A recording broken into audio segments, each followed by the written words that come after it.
வணக்கம். திரையரங்கம் உன்மதம். இது ஒரு மலையாள திரைப்படம். இந்த திரைப்படத்தினுடைய இயக்குனர் கிரண் தாஸ் பல திரைப்படங்களுக்கு பட தொகுப்பாளராக பணியாற்றி இருக்கக்கூடிய இவர் முதல் முறையாக இந்த திரைப்படத்தின் மூலம் இயக்குனராக அறிமுகம் ஆகிறார். இந்த திரைப்படத்தினுடைய கதாநாயகன் குஞ்சாக்கோ போபன். ஒரு காவல் நிலையத்தில் பணியாற்றக்கூடிய ஷெல்லி என்ற மனிதனை மையமாக வைத்து எடுக்கப்பட்டிருக்கக்கூடிய திரைப்படம் இது.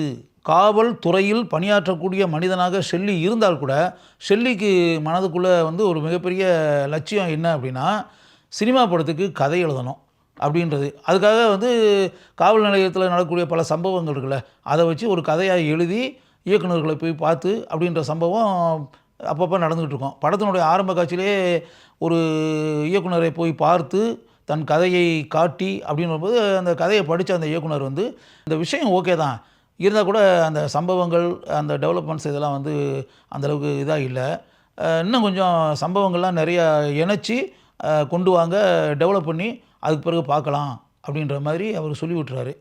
இப்படி எப்போவுமே சினிமா கனவுகளோடய இவர் அலைஞ்சிக்கிட்டு கிடக்கிறதுனால அந்தந்த காவல் நிலையத்தில் இவருடைய வேலையை இவரை சஸ்பெண்ட் பண்ணி வச்சுருவாங்க சில நாட்களுக்கு. இப்படிப்பட்ட சம்பவம் நடந்துக்கிட்டே இருக்கும். இந்த படத்துலையும் ஆரம்பத்திலே அப்படிப்பட்ட சம்பவம் நடந்து கோங்காடு அப்படின்ற இடத்துக்கு இவரை டிரான்ஸ்ஃபர் பண்ணி அனுப்பி விட்றாங்க.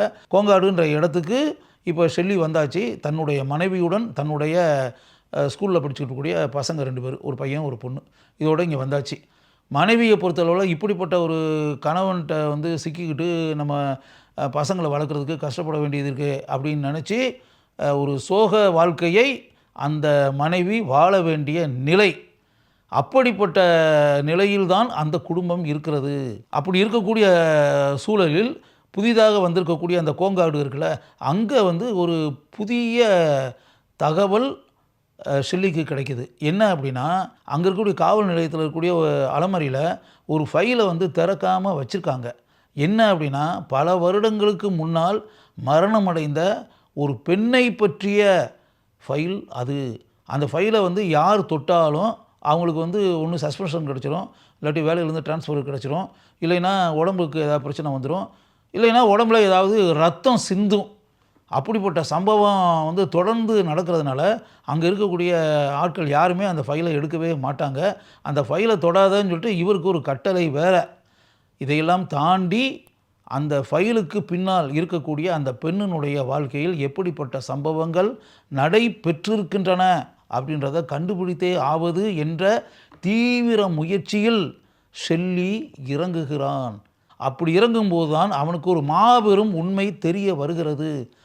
தற்கொலை செய்து இறந்ததாக அனைவராலும் முடிவு செய்யப்பட்ட அந்த இளம்பெண் உண்மையிலேயே தற்கொலை செய்து கொண்டு இறக்கவில்லை. அவள் கொலை செய்யப்பட்டு மரணத்தை தழுவி இருக்கிறாள். அவளை கொலை செய்தது யார்? எதற்காக அவள் கொலை செய்யப்பட்டாள்? இந்த விஷயங்களை ஷெல்லி தன்னுடைய உயிரை பணயம் வைத்து எப்படி கண்டுபிடித்து உலகிற்கு அறிவிக்கிறான் என்பதுதான் இந்த திரைப்படத்தினுடைய கிளைமேக்ஸ். சுவாரஸ்யமான பல சம்பவங்களுடன் எடுக்கப்பட்டிருக்கக்கூடிய திகில் காட்சிகள் நிறைந்த திரைப்படம் இது. இந்த திரைப்படத்தினுடைய கதையை எழுதியிருப்பவர் ஷாகிர் கபீர். இவர் காவல்துறையில் ஏற்கனவே பணியாற்றியவர். தன்னுடைய காவல்துறை அனுபவங்களை வைத்து இவர் பல திரைப்படங்களுக்கு கதைகளை எழுதியிருக்கிறார். அவர் கதைகள் எழுதிய அத்தனை திரைப்படங்களும் வெற்றி படங்களாக அமைந்திருக்கின்றன. இந்த திரைப்படத்திற்கும் கதையை எழுதியிருப்பவர் அவர்தான். அவர் இந்த திரைப்படத்திற்கு கதை எழுதியிருப்பதுதான் ஒரு மிகப்பெரிய plus point. Kunchacko Boban Shelley கதாபாத்திரத்தில் அந்த கதாபாத்திரமாகவே வாழ்ந்திருக்கிறார். காவல்துறையில் பணியாற்றினாலும் படத்துறையில் கதாசிரியராக நுழைய வேண்டும் என்பதை மனதில் வைத்து கொண்டு செயல்படக்கூடிய அந்த கதாபாத்திரத்தை நம்முடைய மனங்களில் ஆழமாக பதிய வைக்கிறார் குஞ்சாக்கோ போபன். படத்தினுடைய இறுதியில் அவருடைய கதை திரைப்படமாக எடுக்கப்படுகிறது என்பதை பார்த்து அவர் எந்த அளவிற்கு சந்தோஷப்படுகிறாரோ அதே அளவிற்கு நாமும் சந்தோஷப்படுகிறோம். ஷெல்லியின் மனைவி சௌமியா கதாபாத்திரத்தில் அந்த கதாபாத்திரமாகவே வாழ்ந்திருப்பவர் மிகச்சிறந்த நடிகையான லிஜோமோல் ஜோஸ். அவரை தவிர இந்த அளவிற்கு அந்த கதாபாத்திரத்தில் வேறு யாராவது நடித்திருக்க முடியுமா என்பது கூட சந்தேகம்தான். எப்படிப்பட்ட அற்புதமான நடிகை மலையாள பட உலகிற்கு கிடைத்திருக்கிறார் என்ற எண்ணம்தான் லிஜோமோல் வரக்கூடிய காட்சிகளை பார்க்கும்போது நமக்கு உண்டாகிறது. சைனா ராதாகிருஷ்ணன், ரைனா ராதாகிருஷ்ணன் என்ற இரு சகோதரிகள் 2 மாறுபட்ட கதாபாத்திரங்களில் இந்த திரைப்படத்தில் வருகிறார்கள். இந்த திரைப்படத்தினுடைய கதை ஓட்டத்திற்கு மிகவும் முக்கிய பங்கு வகிக்கக்கூடிய கதாபாத்திரங்கள் இவை 2ம். இந்த 2 கதாபாத்திரங்களிலும் இவர்கள் தங்களுடைய ஆழமான நடிப்பு திறமையை பதித்திருக்கிறார்கள். ஷெல்லியின் நண்பனாக கிரண் பீதாம்பரம் படம் முழுக்க வருகிறார். அவர் தன்னுடைய சிறப்பான நடிப்பு திறமையை வெளிப்படுத்தி நம் மனங்களில் இடத்தை பிடிக்கிறார். 2 காட்சிகளில் சித்திக் வருகிறார்.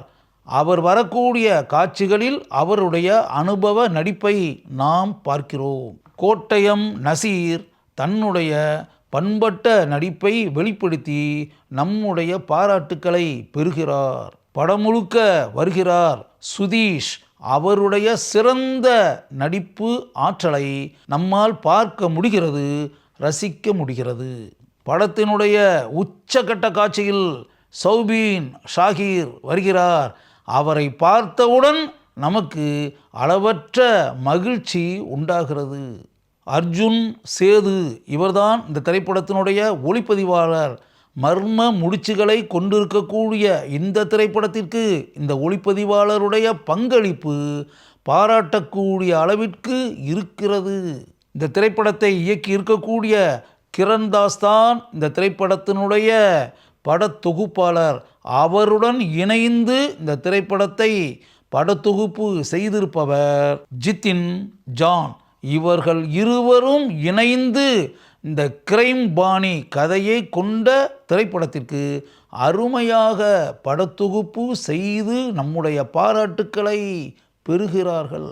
முஜீப் மஜீத் இவர்தான் இந்த திரைப்படத்தினுடைய இசையமைப்பாளர். மர்ம கதை கொண்ட ஒரு படத்திற்கு ஒரு இசையமைப்பு எப்படி சிறப்பாக இருக்க வேண்டும் என்பதை மனதில் நினைத்து கொண்டு இவர் சிறப்பாக செயல்பட்டிருக்கிறார்.